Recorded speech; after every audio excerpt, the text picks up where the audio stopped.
talking about the neuroscience of changing your thought patterning and this sort of protective mechanism that our subconscious mind creates barriers, holds us back, whatever you want to call it. Here's the neuroscience example. You're camping, you hear footsteps or rustling outside your tent. It's nighttime.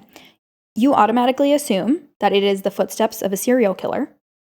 It turns out it's just a couple of chipmunks scurrying around for the crumbs we dropped at dinner. This is a type 1 error in your cognition.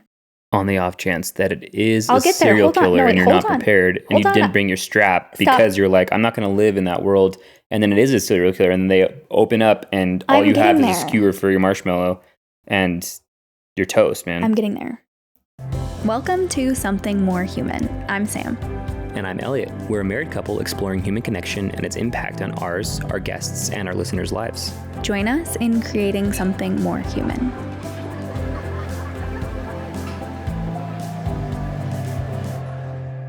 Today's episode is sponsored by New Mexico Tea Company, and we are truly grateful. Thank you so much, New Mexico Tea Company. The title of this episode does seem like a rhetorical question. Do you really want to find the thing you've been looking for your whole life? And for me, the answer would be yes. Of course, I want health and happiness and the time to do the things I want to do with the people I want to do them with. But my actions would suggest otherwise. Oftentimes, I think that you'd probably agree with that. Mm-hmm. Do you really want to find the thing you've been looking for your whole life? Are like words that I've had written for quite a while. And I know that I wanted to do something with them. And I discovered actually what they meant last week when you and I were reading the book that we were reading. And I realized that we think we want to find the things we've been looking for our whole life, which is, for me, it's money, it's health, it's freedom to do the things that I want to do. And I think that's, the same thing for most of us. But when we look at our actions, or when I look at my actions, I'm not going to speak for anybody. When I look at my actions, it seems to be the very opposite, that I'm always getting my own way of my success. And my pitch to you to listen to the rest of this episode, of course, is that if you can commit to shifting your perspective over the next 30 minutes, 45 minutes tops, you can discover all the ways that you're getting in your own way, probably in ways that you don't even know, and find the template for getting out of your way really quickly and changing your life, in the next 24 hours. That sounds so clickbaity. It sounds the pill to success. And I'm not trying to make it like that, but that's exactly what happened for me. What is another word for clickbait? I know how snake oily that sounds. Yeah, sure. And I know how snake oily that sounds, but that's exactly what happened when, Sam was reading this book to me. The transformation that happened within the first chapter was quite mind-blowing. And I think that the same thing can happen, for anybody listening. So I'm ready to dig in. Okay, so what is Elliot talking about? What book? Let's go back a few weeks. You all know we hosted an in-person event. It was amazing. It was very successful. We left that event on a high, which is, I think, one of the most successful moments we've had in the history of Something More Human up to this point. Mm-hmm. Basically, immediately after that, we've been tumbling down this hill.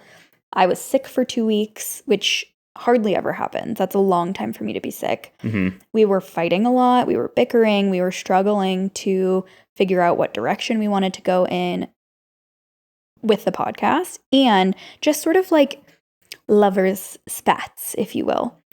Which, Elliot and I are spicy, but we're not we bicker, but we're not fighting all the time. Do you know what I mean? Sure. We're just bickering all the time. Yeah, but bickering and fighting are different. So it's true. So we were just struggling more than usual. And we were like, okay, what the heck is going on? So I have a group of women that I've become really close to that I've met through a business mentor, a business conference. And I just was really honest with them. Here's the success that we had. And it's almost like we can't celebrate it because we're kind of tumbling down this mountain of success. We haven't been able to maintain it. What's going on? And one of the gals suggested that we read the book, The Big Leap. And she recommended this book because she's like, it sounds as if you all have reached a new level and you're kind of self-sabotaging now because your subconscious mind wants to keep you where you're comfortable. What if you read this book? So I proposed to Elliot, let's get this book and let's read it to each other that positive social pressure, that accountability, and so that we are both consuming the same material. So many people are going to think that's so corny, but it's adorable. It's okay. I couldn't recommend reading a book to your partner more. Haven't you seen all those TikToks about people that get the ick from like a couple sharing like the same Facebook account, or like lovers showing off their I don't know, like oversharing or showing off their That's exactly relationship. how It's I like, feel about our Instagram account, because I'm like, people don't know which one they're talking to, and it's like, that's hilarious. It is hilarious because I used to feel the same ick and still do for couples that have the same Facebook account. You're like, oh, there's like a trust issue going on there, or it's just like it's some weird shit going on. But like, how else would we have made an account for the podcast? It's you and I. Should we make separate? I mean, I think it's slightly different than having the same Facebook account, but yeah. Anywhoosie, couldn't recommend reading a book to your partner more. So it turns out, in combination with downloading this book, figuring out what the heck are we going to do, we also went back to couples therapy. Shout out therapy. We're big fans. We told our therapist we're reading this book to each other, and she said, oh, that's funny because I sent Elliot that book 2 years ago over email. At first, I felt attacked, and then I was like, wait a sec. It just wasn't the right time. If I would have read that book 2 years ago, my 2-year ago self, that it just would not have landed the way that it did the other day. Mm-hmm. You know what I mean? So that was my defense. But it is funny that she said that, and then you said that it seems like it takes me a year or two to catch on to your ideas or your manifestations, which I think is funny, and maybe obviously the same goes for my therapist. But here we are reading the book. I would definitely, maybe it's just my algorithm, but I feel like also cannabis is getting shit on. Like people are starting to compare cannabis to alcohol, which I think is kind of ridiculous. I have no idea where you're going. Oh, I'll let you know. Okay. I'm buckled in. Because I feel like the reason the book hit as well as it did was because I smoked some weed and then laid on the couch and closed my eyes. Because what I usually do is like I have so many ideas that I'm telling you to like pause so I can write them down. And I was like, okay, if I just need to like close my eyes and try and be in the present moment as close to present as possible. And that wouldn't have happened had I not been under the influence of cannabis. Do you know what I mean? What I'm trying to say is it's weird that my algorithm is like, cannabis leads to nothing. There's nothing good about cannabis, and the people that do it aren't successful, and they're holds them back or whatever. And I feel the exact opposite. I feel personally attacked, and I only smoke weed to make me more creative. Mm-hmm. And it's like the only thing that really gets me to like pay attention effortlessly. Do you know what I mean? Mm-hmm. So anyway, I think it was the reason that I had the epiphany that I did at the time that I did.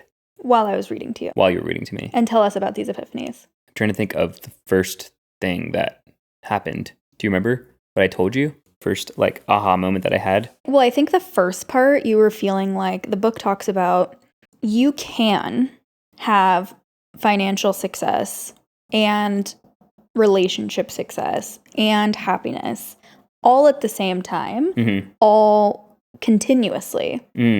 And if you're thinking to yourself, no, it's not possible to have all of these things and for life to just go right all the time for me, then stop. Right. That's our first point of exploration. Right. Is why do you think that you can't possibly have all of these things? Yeah. And then I'm like, so many people that we know, so many people that I know, we all sort of share that same sentiment, which is I don't think we've explicitly said, life can't possibly be that good for that long, but I feel like we act that way. I think that is kind of what woke me up, as I realized that I do feel like that. And I don't even want to call it a victim mentality. It's just that you think about how the outside world just does affect you, and how eventually you'll get sick, and eventually you'll lose a loved one, and eventually you'll have a setback in work or business or your romantic life. Yeah. And the point is that, yes, those things will happen because that's life. But if we could start seeing those in a different light, then maybe we might realize that every single time we come off the heels of something great in our lives, we do something to get in our own way and it pulls us back down. I'm not going to speak for anybody else because I don't think that's fair. So I'm just going to speak for myself and say, like, that happens to me all the time. I realize that. That's like, immediately I was like, that is happening to me. Like right in this very moment, I've hit my upper limit, which is something that we'll explain later. But, and how do I get out of my own way? And then the next, 20 or 30 pages sort of just unfolded. And changed my life, seriously. And also the beauty of the book is that it explains like why, first of all, we get in our own way, and why being hard on ourselves for self-sabotage isn't only like unnecessary, but it's, it's not deserved, which I think everybody knows, but I think it's just helpful to have that reminder that there is a very biological reason for why you self-sabotage. Mm-hmm. Do you know what I mean? Sure. And it's not your fault. You just, or it's not my fault until I know. Now I have the knowledge. Now I have to do something with it. Mm-hmm. And I think that's where I'm at right in this very moment. Mm-hmm. I just want to like zone in really quickly on your learning from the first, like, I think we basically read a chapter at a time. So like the first chapter. Yeah. Which is sort of this question that I'm gonna guess a lot of listeners are gonna have over the course of this episode, which is like, okay, how do I know this is true? How do I know this isn't just like a crock of shit? And that's something that you asked me after we read it. We were on a run. Like, okay, how do I know to just believe that this is true? And what I said to you was essentially, if you're feeling that way about anything in life, can you kind of weigh the cost benefit of belief? So if you choose to see, you've called it a realist perspective in the past. I'm going to call it like glass half empty. Mm-hmm. If you choose to see it that way, what benefit is there? Because certainly there are cases where worst case scenario thinking is going to be more protective and more beneficial versus the benefit of glass half full mentality, more like optimism. What are the benefits there? So applying it to this, what does it hurt to just play with the idea that this is true? Right. Versus say, okay, well, this is just a bunch of BS. I'm not going to subscribe to it. How do you weigh kind of the cost benefit there? And for me, it's very obvious. Like, I have nothing to lose by believing that this is true. So why not? And if I decide later that it's not true, I have every right to change my mind and every right to experiment. And so I'm going to choose to believe that it's true for this moment. Yeah. And it doesn't seem like the stakes would be very high, right? Because like who wouldn't want to get rid of the things that we do to get in our own way? But once you realize what they are, then you realize the stakes are really high. And I wish I could explain this. So I guess I'll use like a very specific example, even though it's maybe embarrassing. Like as I was laying on the couch, I was thinking, okay, one of the things I think that's getting in my way is sugar. Because I think sugar, I mean, obviously sugar's bad in so many ways, but like, practically, I think it's makes people with ADHD a little bit worse. It's like a little bit harder to pay attention, Sure. And also, I think it creates some health issues. Sure. And those are the things that are really getting in my way. It's like this like hypochondria, this like constant thought that something's wrong with me. And I'm like, okay, well, work backwards. And so immediately I thought like, I know that one of the things that's getting in my way is sugar, and like how willing am I to stop consuming so much sugar? And then you realize like you realize right away, because then you're afraid. I was afraid, literally like thinking, could I even do that? Could I actually give up sugar? And I was actually thinking that. And then I realized, okay, I'm totally addicted to sugar, which is fine. Everybody's probably addicted to sugar. And that's what I mean by the stakes being high. Like the stakes are high because I have to give up something that I really enjoy for that short-term pleasure, right? And you start thinking about all the things that are getting in your way, and it's like small things that you realize add up. And to me, that's what makes the stakes high. So the stakes are high, but if you're willing to fathom the life imagined in your future, then it won't be so hard. Can we just workshop this real time? Because sure. I think you're on the right path, but I think that the identification is slightly out of order. Okay, doctor.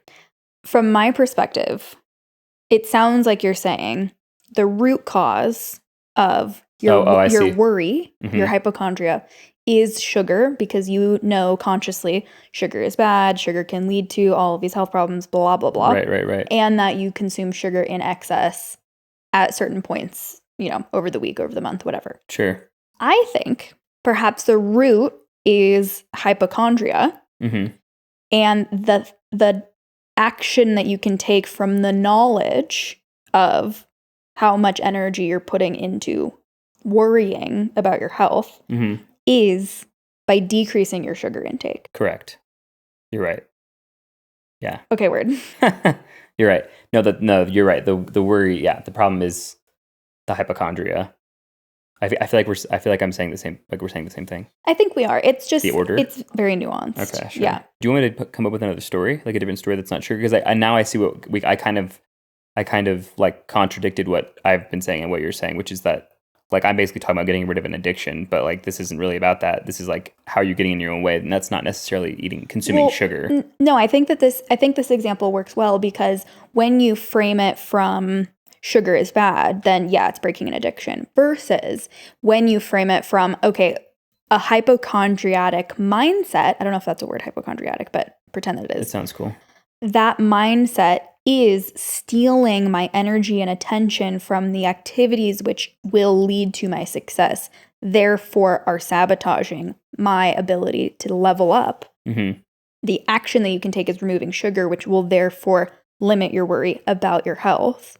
Correct. Yeah, I think that that's a great story because when you're thinking about how does this apply to my own life, some are more obvious than others, and that one's very nuanced. Right. As we're talking about this journey, let's bring a couple of definitions into play. One of them is upper limit, and what that means is sort of like your glass ceiling. Everything below the glass ceiling is what you've been doing in your day-to-day. It's your rut even, so to speak, depending on what kind of period of life you're in. When you start to break through that glass ceiling or that upper limit, you're leveling up, you're taking a step, you're transforming into a person that you haven't yet been, you know? And because everything below the glass ceiling is familiar, when we start to go to that next level, go past the upper limit, our subconscious mind basically sabotages us, ropes us back in because it's familiar. And in the subconscious mind context, familiar is safe. Right. Elliot, for you, another kind of moment of epiphany was when the book started talking about when you hit your upper limit, a way that the subconscious mind pulls you back down is through worry. Right. And obviously it's not unique to me. I'm sure that it speaks to a lot of people right now, which is probably why he brought it up first. But it hit me like a freight train in this moment that I spend so much of my time worrying. And this again goes to like having to sort of not even suspend belief, but willing to sort of live in delusion a little bit that worry is indeed the thing that you are creating for yourself to hold you back. And I'm only going to speak for myself because I know that there are people that are like, well, there's things that I legitimately have to worry about. Like that's for sure true, right? Even in my case, but like so much of the worrying that I do is needless, right? Yeah. Like so much of the worry that I'm committed to literally worrying about day to day is needless. And that means it's something that you can't control. Like, exactly. I think that's the important distinction here is there's kind of a division of worry. One is things that are outside of your control, which your actions cannot affect. Right. And the more kind of tangible worry, which is like, did I leave the stove on when I left the house? I can take action, turn around, make sure that it's off, those kinds of things. Right. Which kind of, I mean, it is worry, right? But it obviously is quickly extinguished, right? Yeah. It's basically like what's within your power to enact change. Right. So I just realized like right away.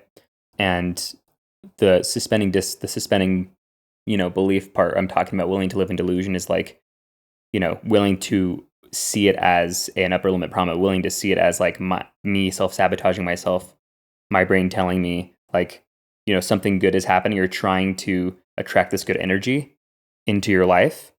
And so this worry comes up to keep you in the place that you're in, because to keep you in the place that you're in is to keep you basically alive, because you've been alive this whole time, right? It keeps you in the comfortable place that that your body knows. And right away, the story that came to mind was one of the first memories I have in my life. I'm 5 years old. Wow. Maybe 4 or 5 or 6. I'm in my Aunt Claire's backyard, and we're like literally frolicking through the grass and probably playing soccer. And I see a butterfly, like a beautiful like monarch butterfly. And I like freak out and I run to my mom. And I'm crying and I ask her, I'm like, do butterflies have typhus? And I was literally couldn't see the beauty around me. I was worried about this beautiful butterfly, that it might have typhus and that it might bite me and potentially kill me. And then my brain on the couch, under the influence of marijuana, goes to another example. Those of you that live in Albuquerque, Cliffs Amusement Park, the log ride. Those of you that don't live in Albuquerque, it's just like a log ride, like a water ride, right? You get in, you go up, and you go down. And when I was like 5 or 6 or 7, and I first went, one of my first memories of Cliffs I saw the log ride, and of course my family wants to go on it, and they want me to go with them, and I'm crying. And I'm literally thinking that if I go on this ride, I will die. Like, I'm thinking somehow, even though I'm seeing person after person riding down with smiles on their faces, water everywhere, having so much fun, I am convinced as like a 6-year-old that I'm going to die on this ride. And I was like, I've been worrying like all my life. Like, Yeah. it would have been really nice if I could just in that even in that moment as a 6-year-old been self-aware and been like, sir, you are self-sabotaging your childhood and you just need to enjoy this ride. That's hilarious. I'm wondering where it all comes from. Maybe it's just genetic, but it was from a very early age. And I realized that I like became addicted to that because it's just something I've known forever and it's kept me safe, you know, so to speak. And here I am still worrying as a 32-year-old about just some stupid shit. Yeah, I want to like zone in on this like thing that's kept you safe, the way that our brain works, and talk a little bit about kind of the neuroscience of this protective mechanism our subconscious does. But before we do that, I want you to taste this. The sponsor of this episode is Mexico Tea Company. Our blend is officially ready. And I haven't had it hot yet, but I added milk and sugar, which is not something I usually do for tea ever. Yeah. But I might be a little biased, but I think it's delicious. I feel like we're tooting our own horn about the tea. Obviously, we didn't make it, but it literally is delicious. We keep saying that. The final blend is black tea, green tea, currant pieces, corn flour, rose, mallow, marigold, and sunflower petals, and then a couple natural flavors. Elliot and I have a hard time like agreeing on exactly the same thing that we both love. So this is a little bit fruity, a little bit floral. It really is a perfect marriage. Just like us. No pun intended. Just because it has green and black, and there's a little bit of caffeine, and there's a little bit of sweetness without actual sweetener. You know, there's just like so many nice notes hitting each other at one time. The Venn diagram is beautiful. Thank you, Sean. And thank you, New Mexico Tea Company, for sponsoring this episode. Okay, so talking about the neuroscience of changing your thought patterning and this sort of protective mechanism that our subconscious mind gets in our way, creates barriers, holds us back, whatever you want to call it. You said it earlier, but my first note is be delulu. And I think that there's a certain amount of delusion that comes along with reaching new heights. Where did you get that from? Delulu. Delulu. Oh, TikTok, man. You know, like, I can't remember what the TikTok sound is, but somebody help me out here. Delulu. TikTok Delulu. Delulu. I interrupted your flow. Have you never heard that? I interrupted your flow. I've never heard you say it before. It does sound nice. It's Delulu is the Salulu. Honestly, though, it is, because here's the thing that I have always felt really strongly about, which I tell you often. In order for something to happen, you have to first believe that it's possible. So if you believe it's not possible to have love and financial success and friendship and free time and happiness and peace all at the same time in perpetuity, then it will absolutely never happen. So that's the first thing. And I just wanted to chime in to say, every single person watching this, 99.9% of you absolutely deserve all of those things. Every single one of those. And if you really know that you don't, you've probably done some terrible shit that you need to repent for. Atone for, exactly. Oh, yeah, that's better. Repent and atone. Atone. Repent or perish. I don't know what that is. Now, if you were the wife that I thought I was going to have 10 years ago, I would have been like, what song is that? And you would have been like, that is... And I would have been like, blah, blah, blah. That is... You would at least know the band For Today. The sickest Christian metalcore band of the 2000s. And aren't you just shocked at the woman sitting in front of you? That you have no idea who that is. Good for you, man. I've barely seen a movie. Anyway. So your brain does not match your beliefs to your reality, but it matches your reality to your pre-existing beliefs. And Correct. What I mean by that is our subconscious mind is programmed to find patterns to keep us safe. So here's the neuroscience example. You're talking about worry, right? Let's say you're camping. This is an actual thing that's happened to us. You're camping, you hear footsteps or rustling outside your tent. It's nighttime. You automatically assume that it is the footsteps of a serial killer. It turns out, you figure out in the morning, it's just a couple of chipmunks scurrying around for the crumbs we dropped at dinner. Okay? This is a type 1 error in your cognition. And what that is a false positive, which means that you believe something is real when it's not real. So it's a non-existent pattern, which means that you've connected A, the sound outside your tent, footsteps or rustling, to B, a serial killer, but in this case, those things are actually not connected. So it's false. There's not really a downside to having made that connection because there's no harm, right? On the off chance that it is I'll a get there. serial Hold on. killer No, wait, and you're hold not on. prepared and Hold you on. didn't bring your strap Stop. because you're like, I'm not going to live in that world. And then it is a serial killer and they open up and all I'm you have getting is a there. skewer for your marshmallow and you're toast, man. I'm getting there. So that was a type 1 error in cognition, which is a false positive. Then, let's say what you're talking about, you hear the footsteps, you assume that that is a deer passing through your campsite, but it is in fact a serial killer. You've now made a type 2 error, which is a false negative, which means that you believe something is not real when it in fact is. So you have misplaced the patterning. You've missed the real pattern. You've failed to connect A, the sound outside your tent, to B, the serial killer. This is deadly. This is a deadly mistake, right? So both of those things exist in our day-to-day world, and our subconscious mind defaults to whichever one is going to keep us more safe, which makes sense, right? Because that's kind of like our reptile brain trying to keep us alive, our animal brain. So our subconscious mind's job is to find patterns in both meaningful and meaningless scenarios. Mm-hmm. So the default is just to assume that all things are real. All these patterns are real, all of them are true, and therefore we will always be safe by taking the glass half empty approach. Word. So if you're feeling that way, it's totally normal. It's literally how our brains are wired. And that might all sound like I'm saying we're doomed to our like mammalian brain taking over. Right. That's not what I'm saying. I am saying, though, that this provides a positive feedback loop that just goes on forever, which is that it's easy for us to take anecdotal evidence and apply that to our beliefs and continually reinforce them. So basically, your subconscious mind is looking for meaningful patterns. It finds a meaningful pattern, turns it into a belief, your belief about how the world works, your belief about certain patterns. Then, because you have this belief, your brain, your subconscious mind goes out into the world searching for evidence to back that up. Mm-hmm. When it finds it, even if there are moments that it finds the antithesis, when it does find it, you're now reinforcing with emotional confidence, basically, that your beliefs are correct. And then it just goes on and on and on and on. Mm-hmm. Again, I'm not saying that we're doomed, but I am pointing out that that's really a natural way of thinking about the world, way of forming beliefs, way of taking our experience and putting it into the way that we interact with the world. Mm-hmm.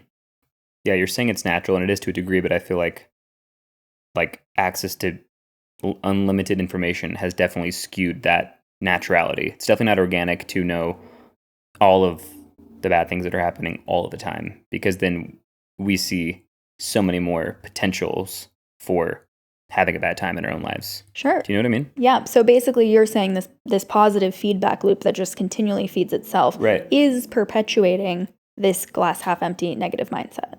Yeah. And I think something that could be controversial is like, well, okay, Elliot, like you live in America. And well, the point I'm trying to make is that there is a benefit, of course, to knowing what's happening in your community, what's happening in the world. The point, though, is as long as you're doing something about it. You know, if you're going to spend all of your time worrying, but then you get real with yourself and you admit to yourself, like, what am I actually doing about these specific things? If it's nothing, then like you should probably stop worrying. If there's something that you can actually do, you know, in your community that you're actually doing, then that's great. Mm-hmm. And if it's something that you can do and haven't done, then you should do it. Otherwise, there's no reason to worry about it. Right. Obviously, it's much easier said than done. But yeah, and then also the great thing is that, you know, there are a bunch of ways to, like, there's a quick little step-by-step to realize the worry as it happens, to become more conscious of it, and then to sort of shift your perspective right away. And the first thing is to notice the worry. which if you're conscious and you're in the present moment, then it'll be easier for you to do, which is why it's so important for me to practice, meditating and be present and conscious. Otherwise, you're sort of just plugged into the matrix. And right away, I know this is easier said than done, of course, especially for me, to notice the thought and then to literally let it go, right? And this next one, as I'm reading it, I'm realizing something different about it. The next one is think about what good is trying to come into my life at this point in time. Just even thinking that gets you to focus on what good is in your life. Just even thinking that, even if you come up with nothing, which I think is impossible. Like there's something that you could be grateful for, even if it's like breathing. Sometimes I'm just like, I'm grateful that I have like hands. I'm grateful that I have like fingers and a nose and eyes and like breath. You know what I mean? Yeah. So if you can't find anything to be thankful for, if I can't find anything to be thankful for, I'm thankful for something like that. And I like that. I like that step is that I'm realizing that even that step, it just gets you sort of out of this right away. It gets you out of like worry and into like, what can I be grateful for? And then usually a body feeling is usually associated with that good thing that is trying to come in. The emotion. Right. With the emotion. Exactly. So, you find whatever feeling that is emotion is in your body, locate it and really relish in it and go all in on it and practice feeling good. Right. And staying in that good as long as possible. And like, what is it going to hurt you to try and stay and chase that goodness as long as you possibly can, I think that's also, we've said before, like practice makes progress. I have heard in so many contexts to embody your emotions. Like, what is the physical sensation of certain emotions? As someone who's a little bit more naturally like a brain, logic brain, as opposed to like feeling brain, that is very challenging for me. And it is just a practice, like meditating, right? Start with 1 minute. So my proposition to you and also our listeners is, can you decide that the way that you see the world, the way that you decide to see the world, will be what determines how you show up? So if you're choosing to see the glass half full, if you're choosing to see what you can be grateful for, if you're choosing to see the optimistic side, the silver lining of all things, how might your subconscious mind then show up looking for proof to reinforce those ideas? And so it sounds, again, easier said than done. It sounds like, how do I know this is true? Y'all, I think we know about neuroplasticity. If you don't know about neuroplasticity, it's one of the coolest things ever.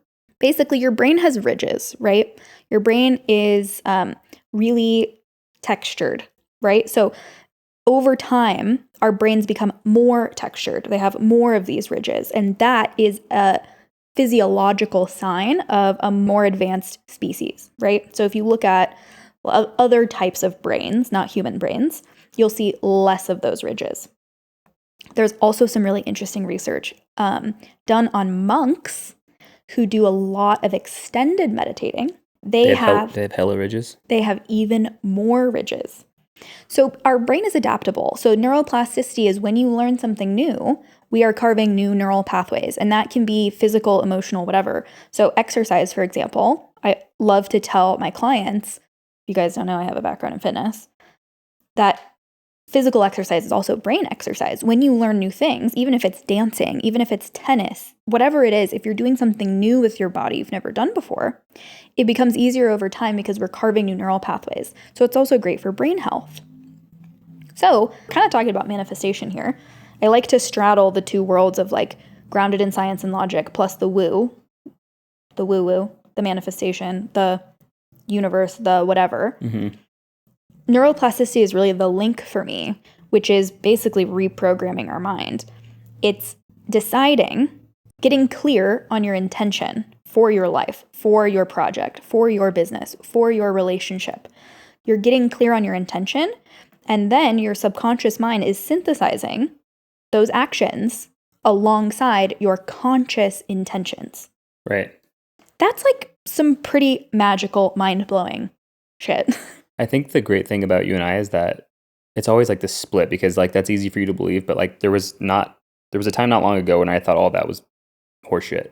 What? For what even exactly? For what reason? For No, like what was horseshit? Manifestation? yeah, sure, yeah, Okay. yeah.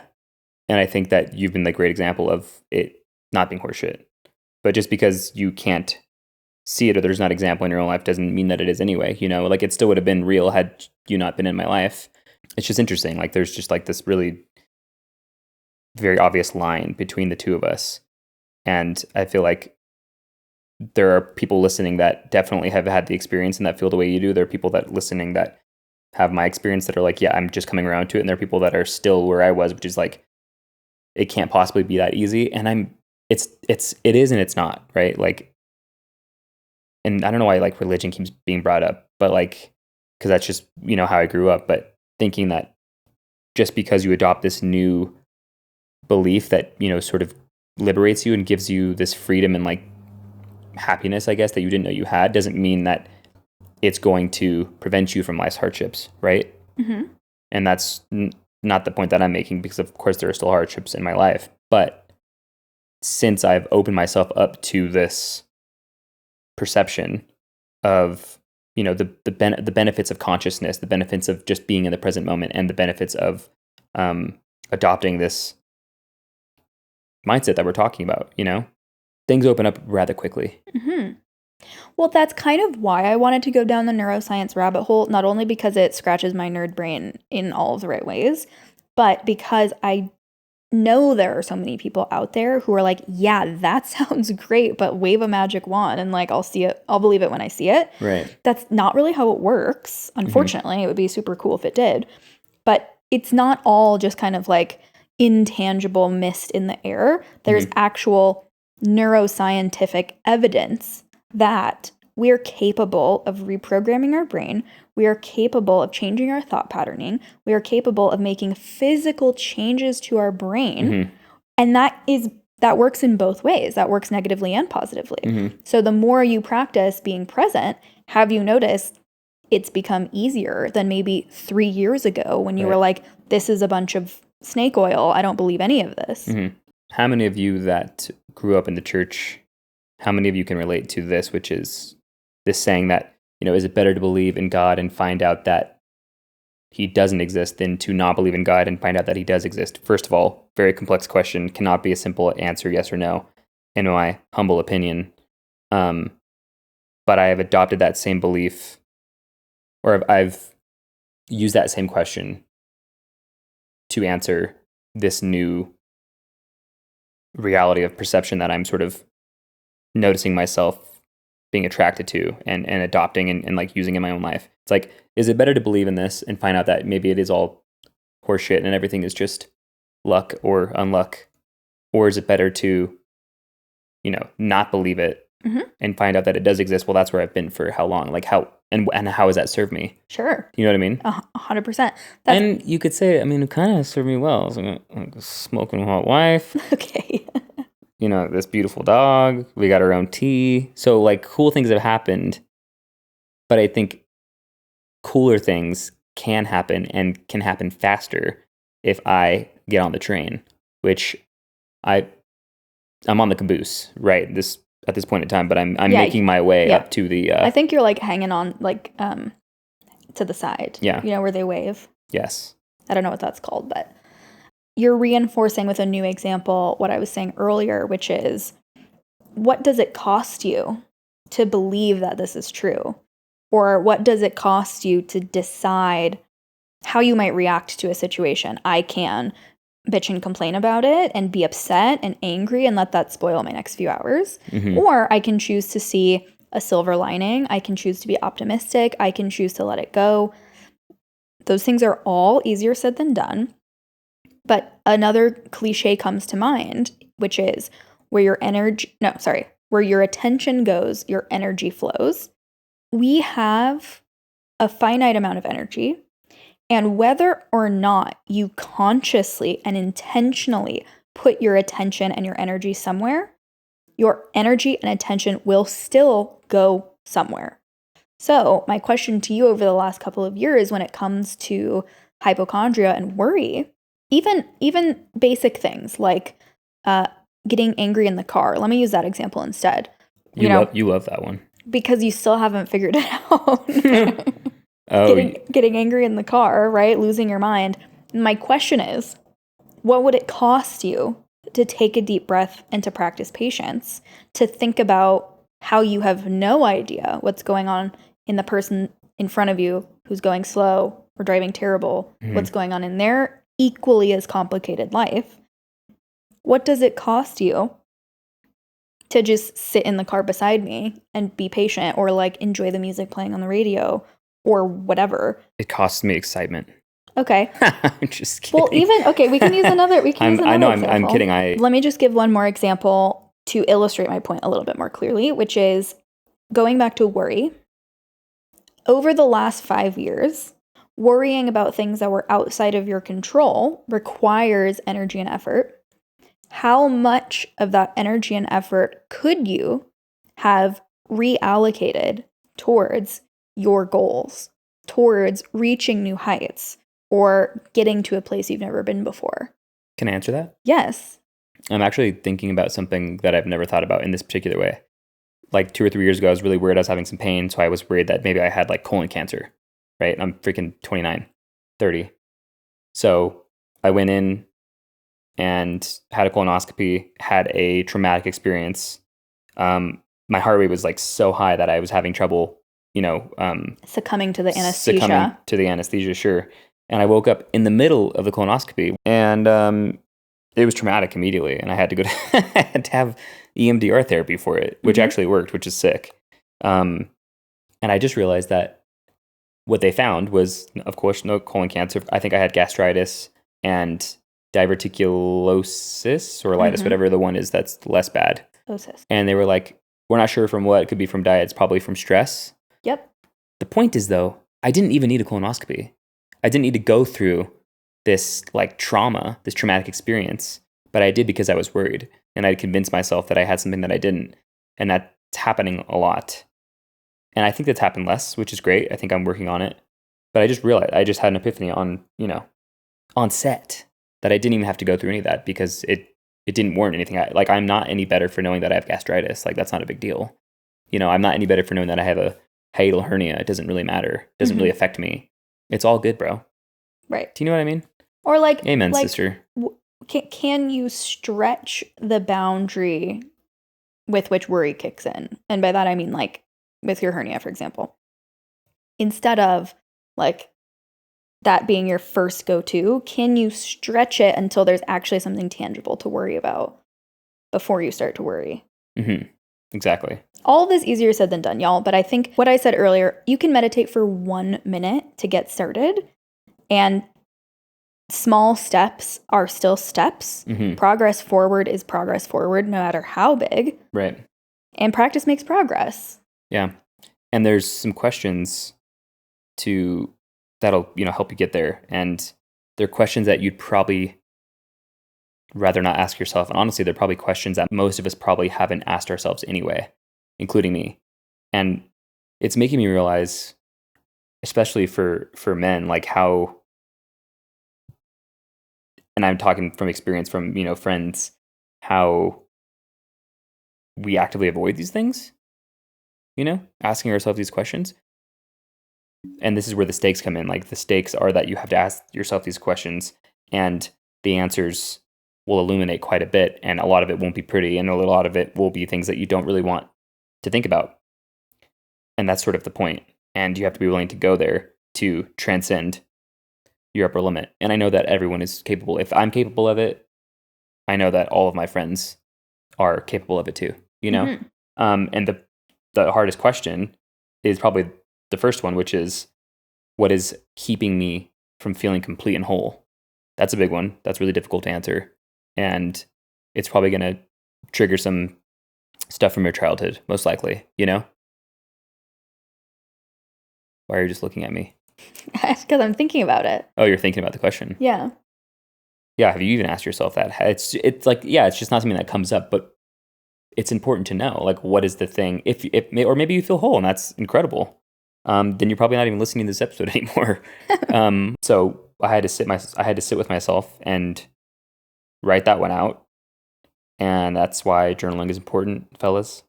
And then the next question is, what important feelings am I not letting into my awareness? And that's just sort of piggybacking off the first question. And you sort of getting down this hole, and then you see a very obvious pattern that you know exists, and it's maybe just not something you visited in a while. And then, where in my life am I not telling the full truth? And that's a really difficult one. Is this truth to yourself? Like, where am I lying to myself? Or is it external? I think it could be both. I think it's, the first question actually that I skipped over was, where do I feel out of integrity with myself? I feel like that goes with the one that we're talking about. So I think the truth is like, where in my life am I not telling the truth to myself? But like, where in my life am I also lying to other people? Mm-hmm. And like, why? Mm-hmm. It could be a bunch of little white lies, but like, the point is to question yourself. Why? Like, why would you lie about this thing to yourself? Mm-hmm. And why would you lie about these things to other people? Mm-hmm. Okay. And then perhaps the most poignant one is, where in my relationship with blank, fill in the blank, what do I need to say or do to feel complete and whole? And that's probably the most difficult one. Definitely. And I feel like this comes back to interpersonal relationships. This comes back to, what we're talking about on the podcast, which is like, most of these questions are about somebody else, right? Most of these questions, like you feel a certain way, and you are addicted. I am addicted to worrying and complaining because of something in my childhood, right? That I haven't overcome, that I haven't spent enough time with, These questions remind me of what we started talking about with Kim, which I think was a huge takeaway from her episode on grief, which was, when you can help yourself, you are then in a better place to help other people. And I think that part of like the meaning of life is being able to relate to people and being seen and seeing other people. And so it goes back again to the cliche, like you have to love yourself before you can love someone else. By doing this reflection, by asking yourself these hard questions and answering them honestly, I think that enables us to then start asking and answering these questions in conversation with other people, which is another important thing when it comes to deepening and strengthening our relationships. Sure. If you're unwilling to answer hard questions for yourself, why would you be willing to do it with another person? Right. So what can people do who are listening that want to either address the things that have been holding them back, like getting out of their own way, who want to go to the next level, who want to improve their kind of overall life satisfaction? What are the actual things people can do taking away from this episode? Get real with yourself. Answer the questions. Answer those questions. I think that'll get you really far. But the other thing, for sure, is that you have to be not only like easy on yourself, but you have to be willing to see these issues with a lightheartedness. Yeah, I like it. Like curiosity rather than criticism. Yeah. You have to make a list, answer those questions, then make a list of your upper limit behaviors. For example, mine are, I think worry is actually number 2. I think the first one is criticism and complaining. And then it's all the ways that I do that. List every single one. In fact, what you want to do over the next 24 hours is like just literally keep a journal, or just open your phone and get in notes every single time you complain. I know it sounds corny, and it just is what it is. It's like, if you want to figure it out, this is what you have to do. Make a list. All the things that you feel like are keeping you at that upper limit. All the things that are attached to, or that are the opposite, the antithesis of positive energy. Every single time you complain, every single time you argue, like, what is it that you're arguing about, right? Write it down. What is it that you're complaining about? Every single thing. And you'll find out that it's a lot. I think it helps you realize just like how all those small things actually really do add up every single day. Right. Like they really add up. So write all those things out for 24 hours, take a look at them, and then you need to commit to adopting a lighthearted and curious nature about those things. And when they do arise again, don't be hard on yourself, because, there's a biological reason that you're doing it. And it's going to be impossible to stop cold turkey after the first day. Right. And that's another good way to find out if you're addicted to it, is if it's really difficult for you to, first of all, refrain from doing for a whole day, or you find yourself doing it without even noticing, then you're probably addicted to it, right? Mm-hmm. But it's just, it's adopting a curious nature and a lighthearted nature to discovering what those things are. And when they do happen, having a lighthearted response to your if you want to call it failure, that's fine. But that's a mindset again, right? Like if you're going to be difficult on yourself for, for these behaviors, I mean, that's sort of counterintuitive, in the highest degree. So I think when you notice yourself doing these things, you shift your attention to the real issue and you expand your capacity for abundance and chase that feeling as long and as far as it will take you, and wash, rinse, and repeat. I'll also add, I think identification is always the first step, right? I think you can play 2 games of chess at the same time. And the other game of chess is practicing the mindfulness, the gratitude, the forward thinking that is what will help you reprogram your mind. So like whether that's meditation, whether that's sitting quietly with yourself, this introspection about identifying your feelings, or even thinking about where you want to see yourself in 6 months, right? Believing that those things are possible will enable them to come into your life. So I'm kind of seeing 2 sides, the identification side and then the like practice and the visualization side to really balance it out. Sam and I want to thank you so much for listening to Something More Human. If you're enjoying the podcast and want to support us, there are plenty of no-cost, minimal effort ways you can do so. For starters, you can subscribe to the show on your favorite listening platform. You can leave us a 5-star review, drop us a comment with a topic you'd like to hear us discuss in an upcoming episode, and you can also keep up with us on Instagram and TikTok. Give us a follow there at Something More Human. Thanks so much. Thank you.